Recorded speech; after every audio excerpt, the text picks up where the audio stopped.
এই যে পুলিশ এসে বলছে ধরেন।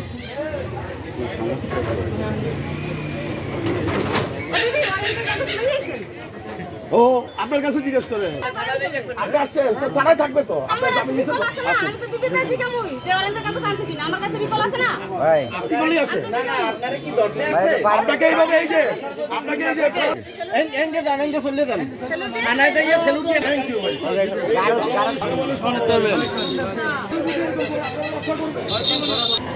এলাকার মধ্যে সবাই জমা দিছে এগুলি সব।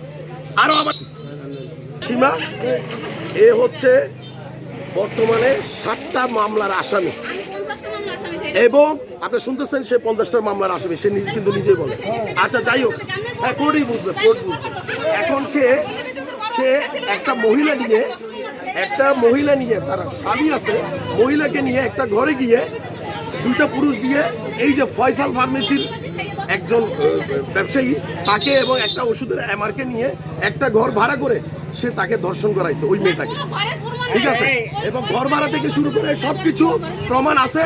এখন এসআই থেকে এসপি থেকে সবাই সুনির্দিষ্ট প্রমাণ দিয়েছে তার বিরুদ্ধে অভিযোগ আছে এবং সে ওই ঘরে নিছে এবং ঘর ভাড়া করছে এবং এই ধর্ষণের পরে যে আইনগত যে প্রসেসগুলি আছে ডিএনও টেস্টের জন্য অলরেডি ডিএনও টেস্টের জন্য আজকে 3 মাস হয়েছে দেওয়া হয়েছে। ডিএনও টেস্ট আসবে এবং ফয়সাল ফার্মেসির যে দোকানদার সে হাইকোর্ট থেকে জামিন নিছে, জামিনের কাগজও তার কাছে আছে, একটু আগেও বললো, ঠিক আছে? এবং আর 2 জন আসামি 2 নম্বর যে আসামি সে ওষুধের আমার সে পলাতক, তার অন্য ডিস্ট্রিক্ট তার বাড়ি এবং সীমার বাড়ি হচ্ছে এখানে বরগুনায় এবং সে এখনো কোনো জামিনের নাই, সে পলাতক এবং নানান রকমের ভয়ভীতি দেখাচ্ছে। এই মহিলা এসে যখন তাকে রাস্তার মধ্যে বললো যে তুই আমার এত বড় ক্ষতি করলো কেন, তখন সে 1 নম্বর আসামির দোকানে গিয়ে সে আশ্রয় নেওয়ার জন্য চেষ্টা করে, সে নিজেকে রক্ষা করার জন্য চেষ্টা করে ওই 1 নম্বর আসামি। বর্তমানে এই ফয়সাল ফার্মেসি এখন বন্ধ করে দিছে। এবং এই মহিলার পরিচয়টা কি? এই মহিলার পরিচয় হচ্ছে সে সীমা, তার নাম সীমা। সে প্রত্যেকটা ব্যক্তিকে নিয়ে এইভাবে মেয়ে দিয়ে নিজে দেহ ব্যবসা করে এবং সে ব্ল্যাকমেল করে। এখন সে তাকে ব্ল্যাকমেল করে অনেক টাকা নিছে এবং 2টা লোক থেকে দর্শন করাইছে এবং তাদেরকে আবার মামলার মধ্যেও সে বাজাইছে।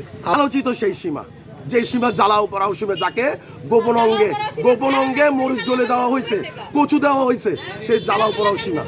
এবং তার বিরুদ্ধে অনেক অভিযোগ আছে। আপনারা ভালো করে এটা খতিয়ে দেখবেন আশা করি। আমার দেশ এখানে না, আমি এখানে কাউকে ছিল কত বড় কাজ এই মামলা এই যে বাবার কথা বলতেছে এই সীমা করাইছে।